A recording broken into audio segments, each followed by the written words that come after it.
है गाइस, स्वागत है आपका टेक सर। आज उस वीडियो में बात करेंगे उन हार्डवेयर के बारे में जो आपको रिक्वायर्ड रहेगा अगर आप आपके मिनी पीसी को बनाते हैं हैकिंटॉश।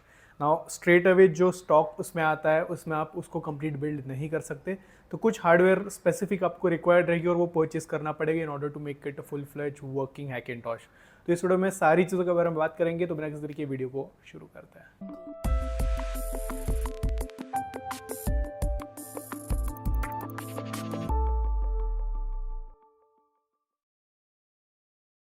तो सबसे पहले हार्डवेयर की बात करते हैं जो कि है डिस्प्ले से रिलेटेड, एंड वो है एक display port to HDMI adapter. Now I know box में जो है display port to VGA adapter देखने के लिए मिलता है, एंड आप जो है उसको लेवरेज करके यूज़ भी कर सकते हो। बट अगर आपको एक अच्छा आउटपुट चाहिए एंड बेसिकली हैकिंटॉश करना है, तो आपको जो display port to HDMI adapter आपको खरीदना ही पड़ेगा। अब जो VGA अडेप्टर है उससे आप नहीं चला सकते क्योंकि वो उतना आउटपुट नहीं दे पाएगा, और बेसिकली हम जो हार्डवेयर पैचिंग करते हैं ग्राफिक्स के लिए तो वो HDMI अडेप्टर के लिए, तो वो VGA पे नहीं काम करेगा। एंड इवन आप विंडोज़ भी यूज़ करना चाहते हो तो मैं वही रेकमेंड करूँगा कि आप जो है display port to HDMI adapter ही परचेस कीजिए, क्योंकि वो ज़्यादा बेटर आपको आउटपुट देगा। और जो आपके 100 हर्ट्ज या फिर अगर ऊपर के रिफ्रेश रेट वाले आपके कोई मॉनिटर होंगे तो वो भी उसमें प्रॉपर आउटपुट देगा रदर देन VGA। तो आपको डेफिनेटली फ़र्क तो दिखेगा। तो मेरे तरफ से तो HDMI अडेप्टर ये मस्ट है, अगर आप विंडोज़ भी यूज़ करें तो भी मस्ट है, एंड हैकिंटॉश के लिए तो definitely it's mandatory. Second most important hardware है वो है स्टोरेज।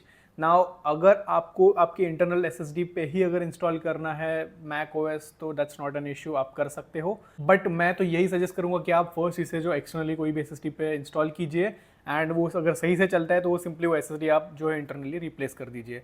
क्योंकि कैसा होता है कि हमेशा वो फर्स्ट ग्रो में ही पूरा हैकिंटॉश चल जाएगा, ऐसा नहीं है। तो आपको विंडोज़ ऑपरेटिंग सिस्टम जो है एक बैकअप रखनी पड़ेगी, ताकि आपको जो मॉडिफाई करना पड़े कुछ या फिर रीस्टार्ट करना पड़े तो वो सब चीज़ों में काम आए। तो अगर आप विंडोज़ ही वाइप कर दोगे तो बहुत इशू हो जाएंगे। तो मेरे हिसाब से जो है आपको एक बेसिकली बैकअप एक SSD परचेज कर लेना चाहिए 128 GB मिनिमम, एंड आप उसमें इंस्टॉल कर लीजिए, and then you can good to install it. And आप जो है दोनों डुअल बोट में भी चला सकते हो। अगर आपको फुल मैक OS नहीं चाहिए तो आप विंडोज़ भी चला सकते हैं एंड मैक OS भी चला सकते हैं, जैसे कि मैं पर्सनली यूज़ करता हूँ। मैं दोनों ऑपरेटिंग सिस्टम रखता हूँ क्योंकि लाइक मुझे ऐसा कोई एक स्पेसिफिक नहीं है फिलहाल। तो या इट्स रिकमेंडेड कि आप जो है एक एक्सटर्नल SSD परचेस कर ले, या फिर एक नॉर्मल SATA SSD लेके उसको एंक्लोजर में आप इंस्टॉल कर ले, या फिर M.2 SSD भी, जो भी आपका प्रेफरेंस होगा उस हिसाब से। बट या एक external storage is recommended in order to install this Mac OS। And storage की बात चली रही है तो आपको जो है एक पेन ड्राइव भी लगेगा in order to install this Mac OS। तो आपको जो है बेसिक USB 3 वाला पेन ड्राइव लगेगा एंड मिनिमम 32 GB। उसके नीचे आप नहीं यूज़ कर सकते क्योंकि उसका सेटअप है वो ही 15.8 या 16 GB के आसपास इसका सेटअप ही रहता है। तो आप 16 GB पेन ड्राइव में नहीं ऑक्यूपाई कर पाओगे, तो आपको 32 GB पेन ड्राइव चाहिए। एंड मैं पर्सनली रिकमेंड करता हूँ USB 3, उसके ऊपर है तो और ही बेटर है। बट USB 3 मिनिमम रिकमेंडर है, क्योंकि आप जब इंस्टॉलर बनाओगे अगर आपका USB 2 पेन ड्राइव है तो बहुत ज़्यादा टाइम लगेगा इंस्टॉलर बनाने के, ऑलमोस्ट 1 से 1.5 घंटा सिर्फ वो USB इंस्टॉलर बनाने में ही ले लेगा। क्योंकि पर्सनली मैं भी पहले जो ट्राई कर रहा था USB 2 पेन ड्राइव से ही था, एंड इवन आपका इंस्टॉलेशन में भी फर्क पड़ेगा अगर आप USB 3 पेन ड्राइव यूज़ करते हो इंस्टॉलेशन के लिए। अब तीसरे हार्डवेयर की बात आती है जो कि एक ईथरनेट केबल। नाउ ये मैंडेटरी है अगेन, क्योंकि आप जो है इसमें वाईफाई डोंगल से वाईफाई नहीं चला सकते हैकिंटॉश में। ऑल्दो कुछ पैचिंग वाले मेथड्स है बट वाईफाई उतना ज़्यादा सक्सेसफुल नहीं रहेगा। मैं 100% रिकमेंड करूँगा कि आप जो है लैन केबल से इसको कनेक्ट कर लीजिए। ऑल्दो क्योंकि ये मिनी पीसी है तो आप इसको लेके तो कहीं जा नहीं सकते, तो इट्स बेटर कि आप क्विकली जो है थोड़ा सा राउट करके आप सिंपली लैन केबल से कनेक्ट कर लीजिए, या फिर आपके राउटर के पास रख दीजिए, वो बेस्ट रहेगा। क्योंकि वाईफाई अडेप्टर इसमें चलते नहीं है, मतलब सपोर्ट नहीं करता है मैक OS।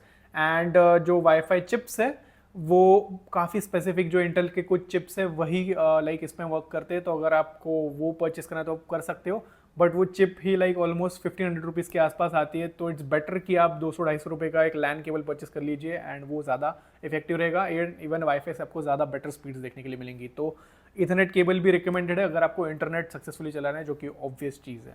अब नेक्स्ट हार्डवेयर की बात करते हैं जो कि एक स्पीकर। नाउ स्पीकर भी आपको वो लेना है जिसमें आपको ऑक्स इनपुट देखने के लिए मिलेगा, तो ऑक्सिलरी केबल से जो आप इसमें इनपुट दे सके वैसा आपको स्पीकर लेना है। क्योंकि ब्लूटूथ अगेन इस मशीन में चलता नहीं है, वो अगेन सेम वाईफाई चिप जैसी ही उसकी भी कहानी है। तो आपको जो है ऑक्स केबल से चलने वाला स्पीकर यूज़ करना पड़ेगा ऑडियो के लिए। अब बात करते हैं नेक्स्ट हार्डवेयर के बारे में। नाउ ये कम्प्लीटली ऑप्शनल हो सकता है, तो अगर आपने मिनी पीसी परचेस किया जिसमें 16 GB रैम है तो आपको ये परचेस करने की ज़रूरत नहीं पड़ेगा। अगर आपकी इसमें 8 GB रैम है और आपको हैकिंटॉश बनाना है तो मिनिमम आपको 8 GB की रैम परचेस करनी पड़ेगी एज पर माई रिकमेंडेशन। पर आपका बजट नहीं है तो मिनिमम 4 GB तो परचेस कीजिए, so that it will become 12 GB। तो आपको मिनिमम 12 GB रैम तो चाहिए ही। रिकमेंडेड है 16 GB रैम, जो कि मैं पर्सनली यूज़ कर रहा हूँ। एंड 16 GB रैम में आपको कोई भी इश्यूज़ नहीं आएंगे। 8 GB रैम में डेफिनेटली मुझे भी इश्यूज़ फेस मैं कर रहा था। तो रैम भी रिकमेंडेड है। अगेन रैम आपको देखना पड़ेगा आपके पीसी में कौन सी टाइप की लगी हो, लाइक DDR4 जो भी फ्रिक्वेंसी है वैसा। एंड डिटेल वीडियो मैंने ऑलरेडी बना दिया, तो वो जाके आप चेक कर सकते हैं। उसमें आप कैसे, मैंने बता दिया कि कैसे आप देख सकते हैं। तो रैम भी एक रिक्वायर्ड हार्डवेयर है, बट ऑप्शनल है उन केस में जिसमें आपको 16 GB रैम दिखने के लिए मिलती है। नाउ अब नेक्स्ट हार्डवेयर की बात करते हैं, जो कि है एक SSD, एंड वो भी M.2। नाउ जैसे मैंने सेकंड पॉइंट में बात किया था, तो उसमें बताया था कि आपको एक्सटर्नल SSD लगेगी in order to install this. तो अगर आपको एक्सटर्नली इसको लाइक नहीं कैरी करना है, तो सिंपली आप जो है M.2 के SSD ले सकते हो। नाउ अगेन SSD लेने से पहले आपको देखना पड़ेगा कि आपके मदरबोर्ड पे कौन सी SSD टाइप सपोर्टेड है, उस हिसाब से आपको M.2 SSD परचेस करनी पड़ेगी। एंड ये उन्हीं लोगों के लिए जिनको एक्सटर्नली SSD पे इंस्टॉल नहीं करना, बट दो इंटरनल अलग अलग SSD रखना, एक पे विंडोज़ रहेगा, एक पे मैक रहेगा, जो कि मुझे भी पर्सनली करना था। तो उस केस में जो है आप M.2 की SSD ले सकते हो, जो कि आपको काफ़ी ज़्यादा यूजफुल रहेगी और वो मच बेटर स्पीड्स देगी as compared to an external SSD जो आपने पोर्टेबल बनाई है। तो अगर आपको एकदम top of the line performance चाहिए, लाइक बेस्ट परफॉर्मेंस चाहिए जो भी हार्डवेयर कनेक्टेड है उससे, तो मैं रिकमेंड करूंगा कि आप मैक OS जो है वो इंटरनल SSD पे इंस्टॉल करें rather than on external enclosure के साथ। एंड गाइज उसके बाद जो है कुछ ऑप्शनल हार्डवेयर, जैसे कि आपको मॉनिटर तो डेफिनेटली लगेगा, कीबोर्ड एंड माउस भी लगेगा in order to use it, and even installation के लिए ये सारी चीज़ें लगेगी। तो ये खैर वैसे रिक्वायर्ड है फॉर इवन फॉर विंडोज़, क्योंकि इसमें आपको सिंपली एक छोटा मिनी पीस आएगा, तो आपको ये सारी चीज़ें परचेस करनी पड़ेगी। ना अब इस वीडियो में मैंने जितनी भी एसेसरीज बताई या फिर जितने भी हार्डवेयर बताए, सबकी लिंक आपको डिस्क्रिप्शन में देखने के लिए मिल जाएगी, जो मेरे हिसाब से बेस्ट है। तो आप उसको चेकआउट कर सकते हैं एंड उसको परचेस भी कर सकते हैं। सो गाइस इस वीडियो के लिए इतना। आपको कोई भी क्वेश्चन और क्वेरीज होंगे तो आप मुझे पूछ सकते हैं कमेंट सेक्शन में। I will be happy to answer it, and मैं मिलता हूं आपको नेक्स्ट ऐसी इंटरेस्टिंग वीडियो में। Have a nice day and thanks for watching.